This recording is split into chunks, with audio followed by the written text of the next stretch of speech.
বাংলার যে যুবসাথী প্রকল্প বেকার যুবক যুবতীদের জন্য মাননীয় মুখ্যমন্ত্রী মমতা ব্যানার্জি যে ডিক্লেয়ার করেছেন যে স্কিমটার, তার যে ফর্মটা, এই ফর্মটা দেখেন, এই ফর্মটা কিভাবে ফিল আপ করবেন সে ব্যাপারে আজকে বলবো। প্রথমেই দেওয়া আছে দুয়ারে সরকার রেজিস্ট্রেশন নাম্বার, সেই রেজিস্ট্রেশন নাম্বারটা বসানোর দরকার নেই। আপনার যে নাম, আচ্ছা এখানে একটা গুরুত্বপূর্ণ জিনিস, ফর্মটা কিন্তু ক্যাপিটাল লেটারেই আপনারা ফিল আপ করবেন।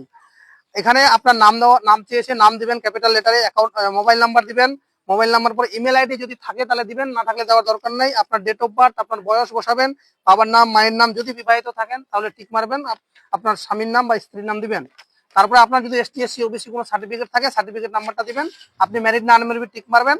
আপনার যে অ্যাড্রেস, ভিলেজ টিলেজ সব এখানে অ্যাড্রেসের ঘর দেওয়া আছে সেটা দিবেন। আপনার যে রোল নাম্বার, মাধ্যমিকে রোল নাম্বার সেটা বসাবেন, কত সালে পাস করেছেন মাধ্যমিক সেটা দিবেন, কোন বোর্ড থেকে করেছেন সেটা এখানে দেওয়া আছে।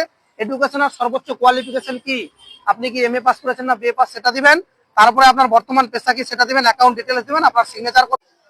যে সমস্ত ডকুমেন্টস গুলো আপনি জেরক্স করে দিবেন, কি কি ডকুমেন্টস দিবেন, আপনার মাধ্যমিকের বা ইকুইভ্যালেন্ট কোনো এক্সাম যদি পাস করে থাকেন তাহলে সেটার জেরক্স কপি, সেটার অ্যাডমিটটা এবং সার্টিফিকেটটা, আপনার আধার কার্ডের জেরক্স, আপনার ভোটার কার্ডের জেরক্স, আপনার যে ব্যাংক অ্যাকাউন্ট যেটা পাসবুক আছে সেটার প্রথম পেজের জেরক্স, আর আপনার যদি এসটি এসসি ওবিসি সার্টিফিকেট থাকে তা সেটার জেরক্স। এই জেরক্স গুলোতে অবশ্যই সেলফ অ্যাটাস্টেড করে দিবেন, মানে সিগনেচার করে দিবেন নিজের নিজ দিকে।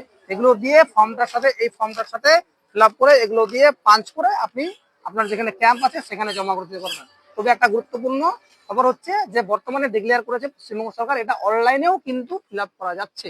আপনারা অনলাইনেও করতে পারেন, কিংবা যেখানে ক্যাম্প হবে সেখানে গিয়েও জমা করতে পারেন। ধন্যবাদ। ভিডিওটি ভালো লাগলে অবশ্যই শেয়ার করবেন, অন্যকেও এই তথ্যগুলো জানিয়ে দেওয়ার সুযোগ করে দেবেন।